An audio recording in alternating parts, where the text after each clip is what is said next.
Okay, now we are going to do the B example. So if you look, we've got fourth roots of 16 here. So our fourth roots of 16, what do you think we're going to look for? We're going to look for the ways that we can get 16 down into 4 common numbers. So we know that 16 goes into 4 and 4 and 2 and 2, right? So obviously there are 4 2s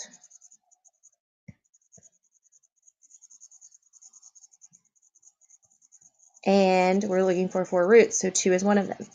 But remember, one of our rules says that if we have an even root, so if we rewrote this as the fourth root of 16, we have an even root, then we have to have 2 numbers. They come in pairs, and those pairs are actually opposites.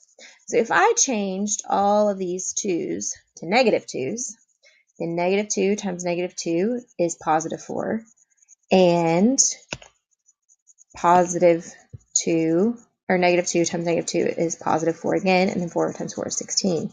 So with fourth roots, or any even numbered root, it's always going to be the positive and negative, just like we do with our square roots.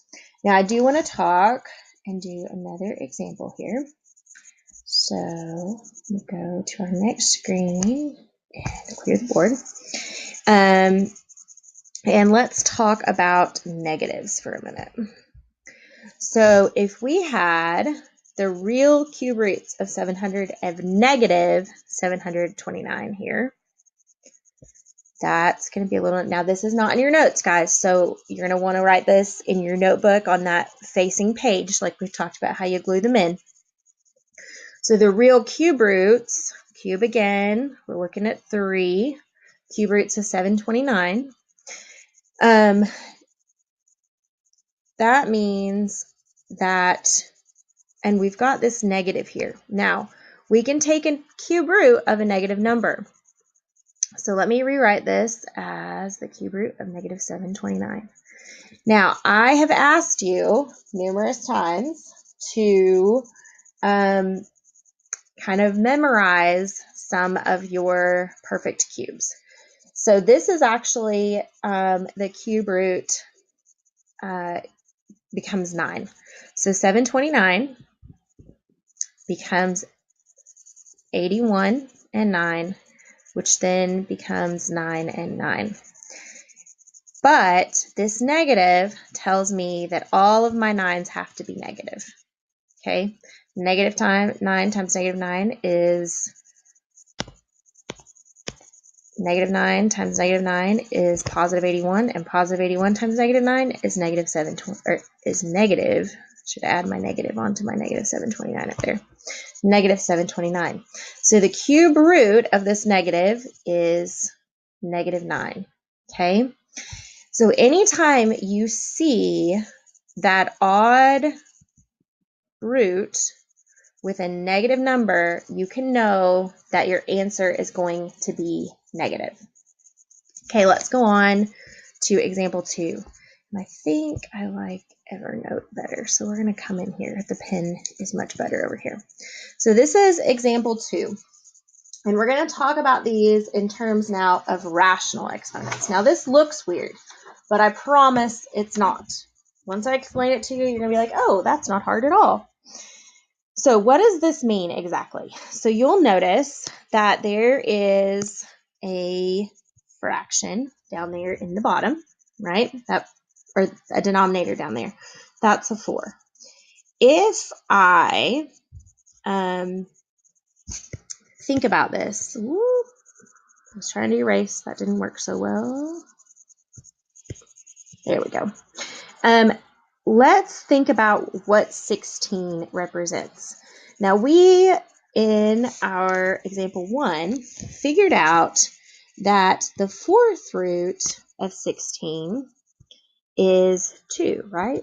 So fourth root of 16 is 2.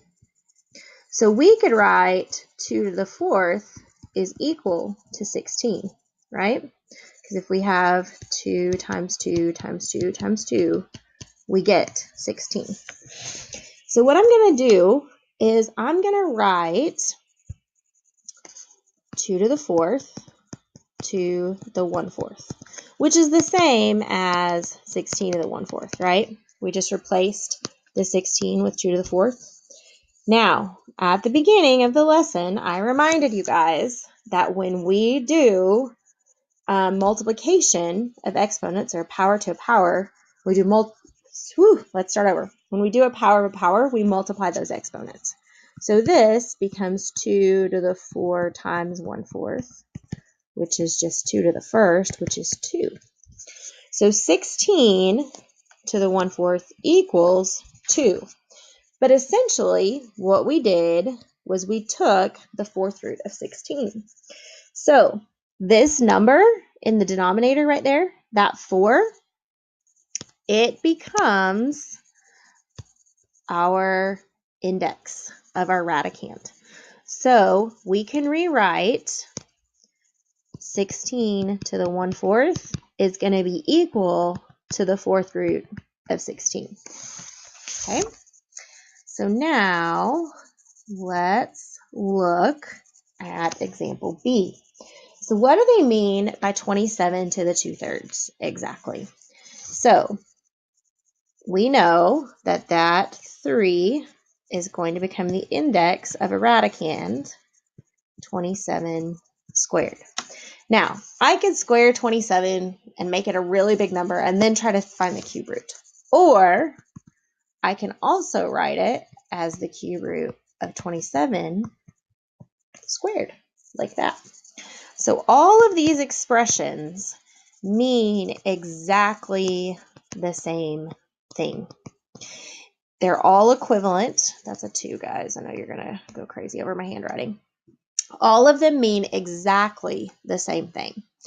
And it doesn't matter whether you put the square, like you put the top number can go under the radicand or it can go outside, okay?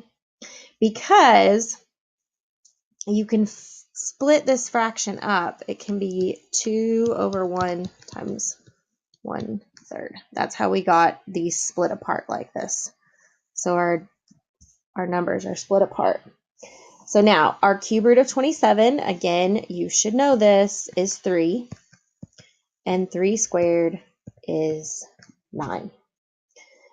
Okay, let's look at 2 more quick examples of how to use this before we close it up. I'm going to do another one in green. I'm going to do 25 to the 1/2, which you know is the square root of 25, which is 5. Now, let me give you one that is a little bit trickier. We're going to do 32 to the 2/5. So you have to decide, do I want to do 32 squared first, or do I want to take the 5th root of 32 first? And I'm going to give you a little hint and say we're going to take the 5th root of 32 and then we're going to square it. So this means the 5th root of 32 is 2, and 2 squared is 4. Or this could be written as 32 to the 1/5 squared. That's probably how I should have written that before. So like up here on this one, we probably should have rewritten this as 27 to the 1/3 squared. And then you can see how this turns into this a little bit easier, because 2 times 1/3 is there. Okay, that's the end of example 2. Hopefully we'll be able to get through 2 examples in our next 10-minute segment. This concept summary simply means that you can manipulate all of your radicands and radicals in the way that we've done for these 2 examples.